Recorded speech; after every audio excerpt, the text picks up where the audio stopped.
Bonjour à tous, Bonjour. bienvenue sur ce webinaire Quelle database pour quelle analyse? Je suis Céline Lassauge, responsable commerciale, et je suis accompagnée de Marine. Bonjour à tous. Donc, je suis chef de projet au sein de l'Institut Sphinx. Alors, vous pouvez échanger avec nous via un module de questions. Vous avez reçu un petit message de bonjour, donc n'hésitez pas à nous envoyer vos petites questions pendant la présentation. J'y répondrai lorsque Marine sera au moment de sa présentation. Alors, ce webinaire se déroulera en 3 parties. Alors, je vais voilà, essayer de respecter les distances et vous parler sans masque puisque Marine s'est éloignée. Donc, 3 parties pour ce webinaire. Dans un premier temps, on verra quel est l'intérêt de la data visualisation. Ensuite, Marine prendra la parole pour entrer dans les aspects méthodologiques et vous montrer les bonnes pratiques pour réaliser une data vise correcte. Et ensuite, elle ira dans un cas concret pour vous montrer des analyses choisies dans un rapport exemple. Alors, la première partie qu'on voulait pour introduire ce webinaire, oui, effectivement, voilà. Je pense que l'écran était figé, donc là, ça devrait refonctionner. Parfait. Donc, pour introduire ce webinaire, on voulait simplement vous remontrer quel était l'intérêt d'une data vise et on a choisi de faire une comparaison tout simplement avec l'outil que vous choisissez quand vous devez vous déplacer en voiture. Donc, est-ce que vous êtes plutôt carte routière ou GPS? Donc, dans la carte routière, vous allez avoir toutes les routes. Vous allez avoir un élément complet, mais qui va être un peu fastidieux, surtout en termes de préparation pour votre déplacement. Contrairement au GPS, hein, où vous allez pouvoir rapidement aller à l'essentiel, avoir une vue synthétique de votre déplacement pour être opérationnel et arriver à destination. Pour un rapport d'analyse, c'est un peu la même chose. Quand vous avez une analyse à faire, vous avez le choix entre un rapport complet qui va être un peu fastidieux pour faire ressortir les éléments importants et surtout chronophages à mettre en place. Et puis, vous avez la data visualisation qui va, elle, être très synthétique, opérationnelle et bien sûr qui permettra de rendre les éléments beaucoup plus lisibles. Les 3 grands arguments de la data visualisation, ça va être de vous permettre d'avoir un support pour communiquer à une cible beaucoup plus large, puisque vous allez avoir des éléments beaucoup plus visuels, donc pas besoin d'avoir des matrices très compliquées. L'important, c'est de rendre l'information lisible. Vous allez également pouvoir faciliter la lecture de vos analyses grâce aux petites astuces que vous montrera Marine dans quelques instants. Et puis, avoir un outil performant pour l'aide à la décision, puisque vous allez mettre en avant uniquement les indicateurs qui vont être percutants. Donc, je vais simplement maintenant laisser la parole à Marine, qui va rentrer dans la partie méthodologique.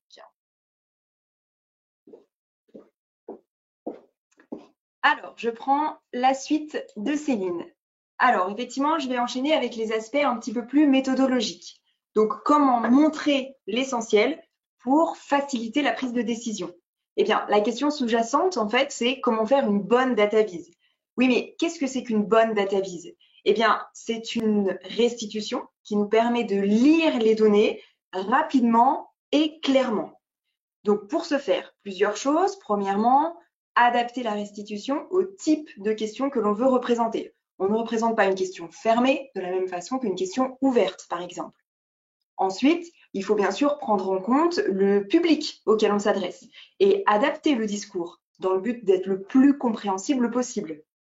Et enfin, il faut également sélectionner la restitution en fonction de ce que l'on souhaite montrer. Donc, dans le cas d'une distribution, par exemple, on peut utiliser un graphique en barre, comme ici, sur la gauche de l'écran.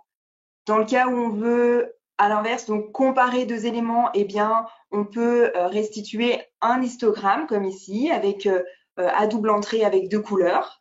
Et dans le cas où on veut représenter une évolution, une tendance, on peut se tourner vers une courbe. Donc l'important, c'est vraiment de choisir le graphique qui correspond le mieux au message que l'on souhaite transmettre. Alors, et maintenant, comment mettre en valeur les données? Il y a ce qu'on appelle les bonnes pratiques à adopter. Alors, tout d'abord, tout ce qui concerne l'usage des couleurs. Donc, on essaye d'opter plutôt pour une palette de couleurs restreinte, donc avec des tons semblables, similaires, des tons complémentaires. Alors, on a des outils qui peuvent nous y aider. Par exemple, on a Adobe Color qui nous permet de voir quelles couleurs on peut associer. Et puis, on va essayer de nuancer avec des couleurs un peu similaires.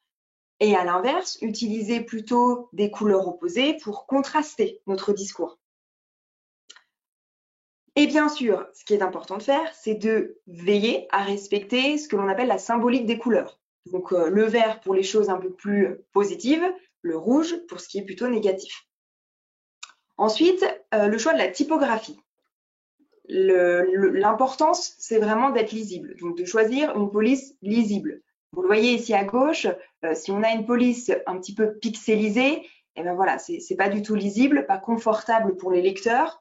Donc, restez avec une police assez simple et lisible, et surtout, ne pas trop alourdir les rapports, les restitutions avec un trop grand nombre de textes. Avoir toujours des textes très concis, aller à l'essentiel. Et enfin, il y a tout l'aspect de hiérarchisation des informations. Donc là, on peut déjà sélectionner les valeurs à présenter et ne pas présenter, par exemple, toutes les modalités de réponse à une question, mais uniquement le mode, c'est-à-dire la modalité la plus citée par les répondants. On peut également trier les valeurs, donc par ordre croissant ou décroissant. Donc ça permet d'avoir des graphiques qui soient beaucoup plus lisibles au moment de la lecture. Et puis, ce qu'on peut faire également, c'est jouer sur la taille de la police, de façon à mettre en avant certaines informations clés plus que d'autres en ayant une police un peu plus importante. Donc maintenant, ce que je vais faire, c'est que je vais vous présenter des exemples très concrets de DataVis à partir d'un extrait de rapport exemple sur le tourisme lacustre. Alors, on va s'intéresser tout d'abord au niveau de recommandation. Alors, comment présenter le niveau de recommandation? Alors déjà, pour information, la question sous-jacente, c'est une question de recommandation, donc une question échelle, dans laquelle donc, on demande aux répondants de donner une note de 0 à 10. Donc, 0, on ne recommande pas du tout, 10, on recommande tout à fait. Et ici, j'ai choisi de vous présenter un premier indicateur qui est le Net Promoter Score, que vous voyez à l'écran, à l'aide d'un graphique qui est en fait une jauge, donc qui est très adaptée dans le cas de questions numériques, dans le cas d'indicateurs numériques. Pour rappel, le Net Promoter Score, il s'agit en fait de la différence entre la part de promoteurs. Donc les promoteurs, je le rappelle, ce sont les individus qui donnent une note comprise, une note de 9 ou 10, et la part de détracteurs, donc ceux qui donnent une note comprise entre 0 et 6.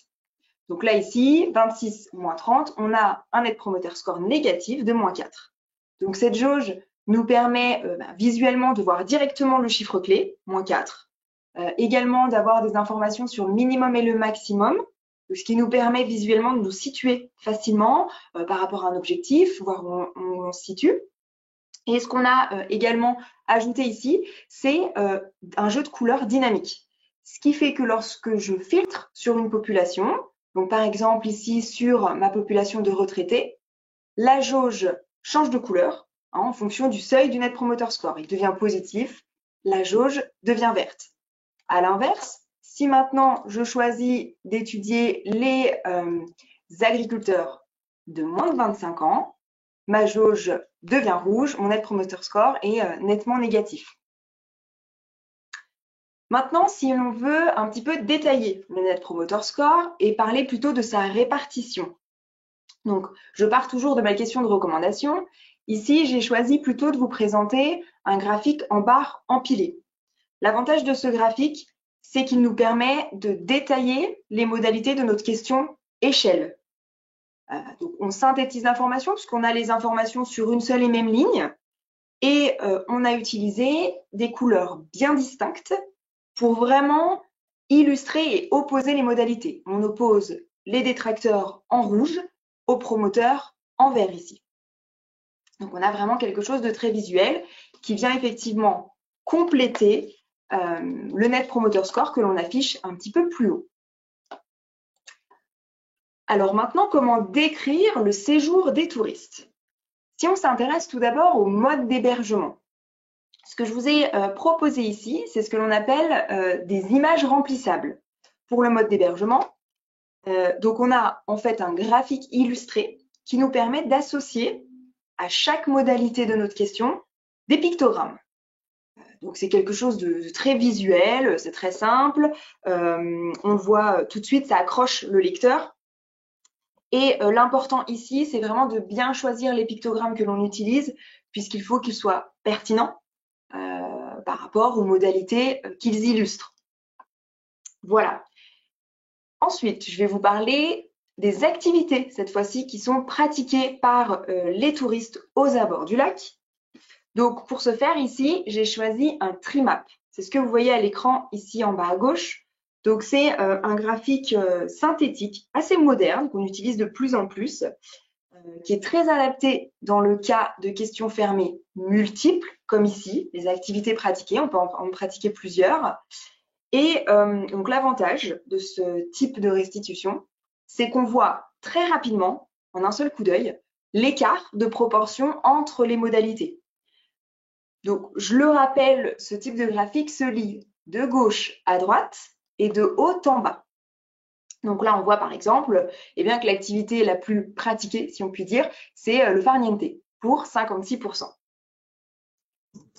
Si maintenant je vais m'intéresser un petit peu à l'origine de mes touristes, je vous ai mis à l'écran sur la droite une carte géographique. Donc là, on a une représentation graphique qui nous permet finalement de montrer les réponses à une question de type code postal et de voir l'origine de nos répondants. Alors, je l'ai croisé quand même avec une autre information qui est ici intéressante, à savoir est-ce que nos touristes viennent pour la première fois ou non, ou si ce sont des habitués, donc aux abords de notre lac. Et bien là, vous avez une répartition par région. Donc la carte géographique, on peut représenter des régions, des départements, des communes, un petit peu ce que l'on veut. Mais ici, moi, ce qui m'intéresse, c'est effectivement de voir si les individus sont de nouveaux venus ou pas.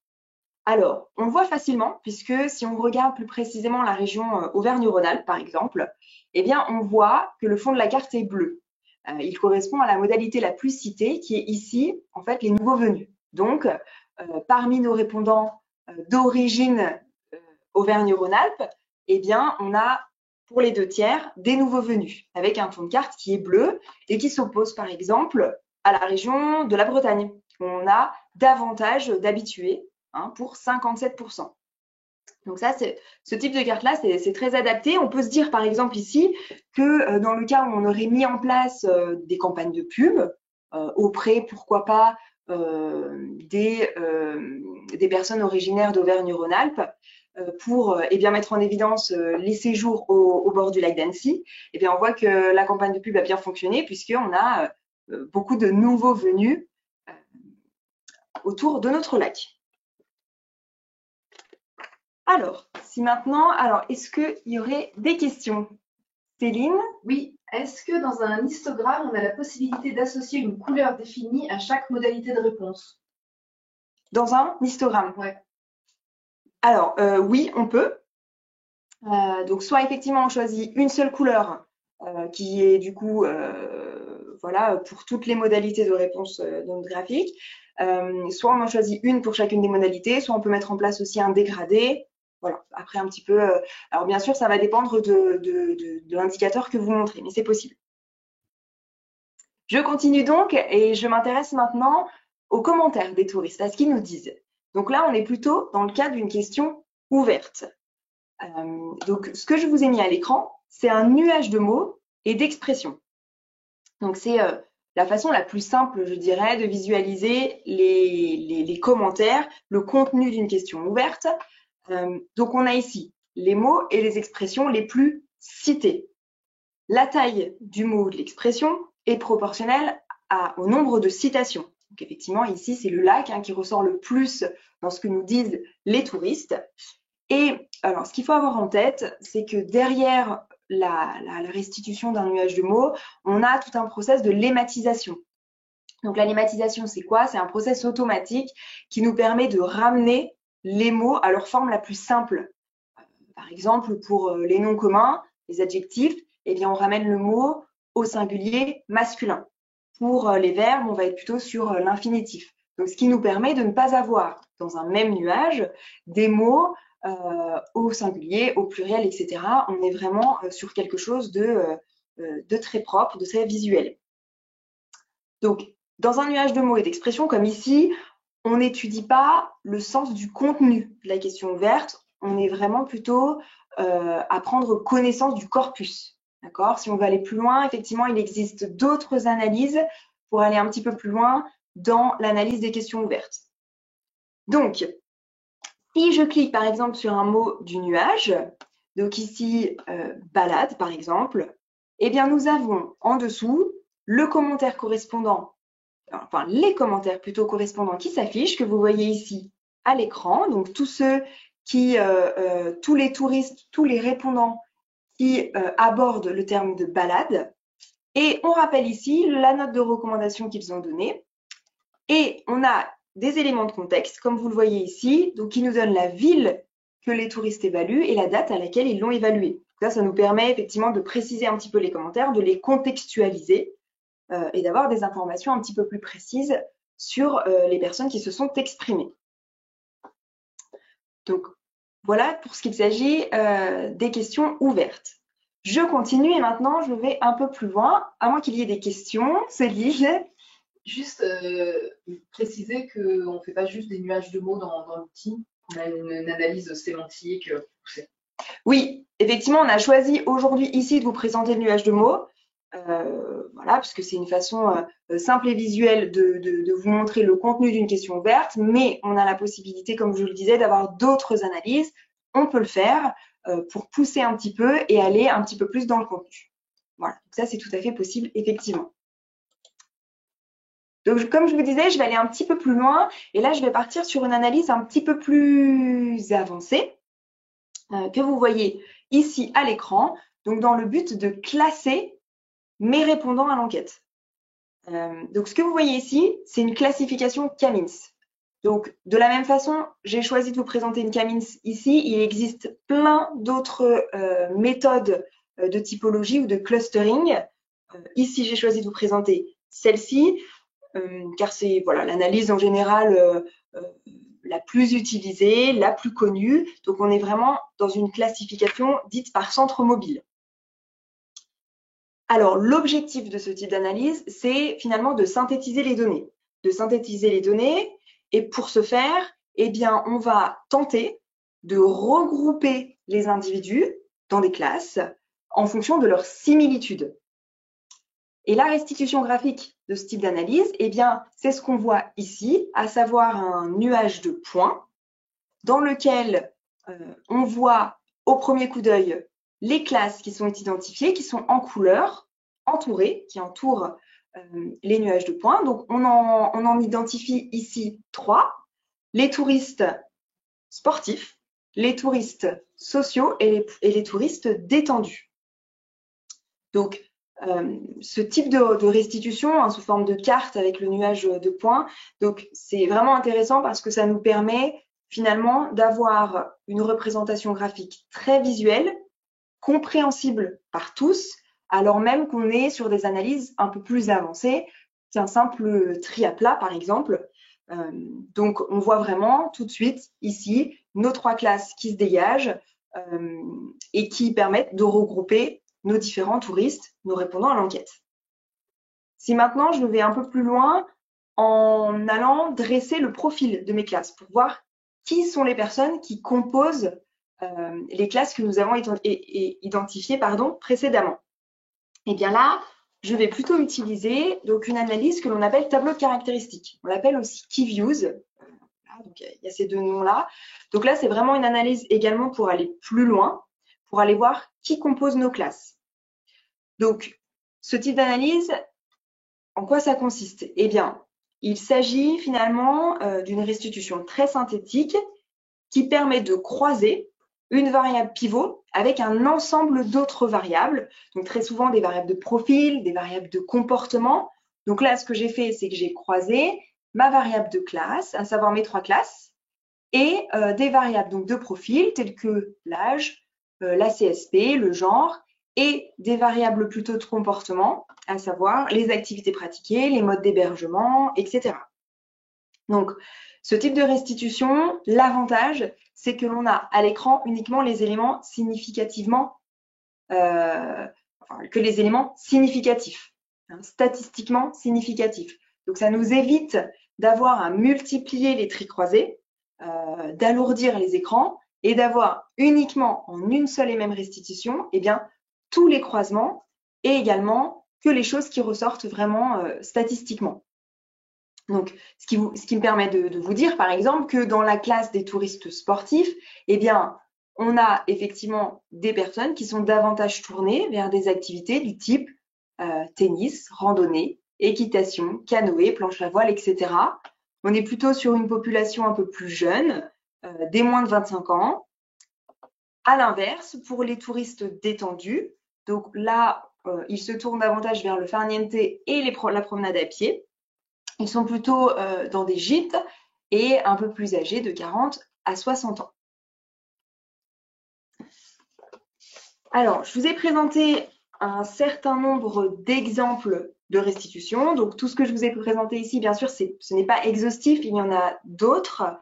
Ce qu'il est vraiment important d'avoir en tête, c'est de bien toujours présenter les indicateurs, les variables, les questions, de choisir en tout cas la restitution qui correspond à l'indicateur, à son type, mais également aux objectifs de l'étude, puisque il faut répondre aux objectifs de l'étude, au contexte de l'étude, et également eh bien, adapter cela en fonction de la cible à laquelle vous vous adressez, comme je le disais, pour vraiment toujours être compréhensible par tous, hein, être synthétique et être compréhensible par tous.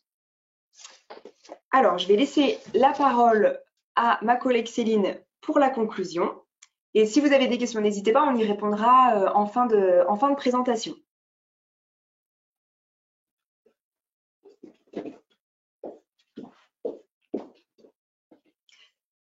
Voilà, donc je reprends simplement pour conclure. Alors, j'ai pas pu répondre. Il y a beaucoup de questions sur le chat. J'ai pas répondu à tout le monde. On va le faire avec Marine juste à la fin de la présentation. Donc, restez connectés. On va continuer à échanger avec vous. Je confirme simplement que vous allez recevoir le replay de cette session de webinaire. Qu'aujourd'hui, il n'y a pas de démonstration outil parce qu'on voulait faire un webinaire vraiment méthodologique. Donc, c'était pour ça qu'on a fait intervenir Marine, qui est une utilisatrice chevronnée de la solution DataViv qu'elle utilise au quotidien dans le cadre de ses missions au Sphinx. Donc, il n'y a pas de démo aujourd'hui, mais vous pouvez consulter sur notre chaîne YouTube les différents webinaires de démonstration qui concernent DataViv et vous verrez comment construire les différentes analyses qu'elle a montrées ici. Pour terminer, simplement donc vous remercier de votre participation active sur ce webinaire. Les personnes qui veulent tester DataViv, on peut soit l'ajouter sur votre compte Sphinx9, soit vous ouvrir un espace pour tester la solution. Donc, n'hésitez pas à revenir vers votre commercial pour lui en faire la demande. Les personnes qui ont déjà DataViv et qui veulent se former, on peut organiser des formations en ce moment plutôt à distance pour être sûr de les maintenir. Donc, la formation peut être soit méthodologique, avec un aspect vraiment conseil sur la méthodologie des analyses et également technique pour la mise en place des data visualisations. Et puis, vous pouvez enfin confier vos projets à l'Institut Sphinx, à Marine, entre autres, si vous souhaitez donc nous envoyer votre base de données brute ou votre enquête Sphinx pour que nous, on puisse réaliser soit des rapports en data visualisation, soit des infographies, soit des rapports complets. Voilà, l'Institut travaille sur toutes ces formes de prestations. Simplement, pour terminer, est-ce qu'il y a d'autres choses à ajouter, Marine? Est-ce que tu vois d'autres éléments non, sur le chat? Ok. Donc, n'hésitez pas à rester connecté pour qu'on échange avec vous. On va répondre là, sur les quelques questions qui sont restées sans réponse. Et puis, ben, on vous souhaite bien sûr une excellente journée. Merci beaucoup. Bonne journée. Au revoir.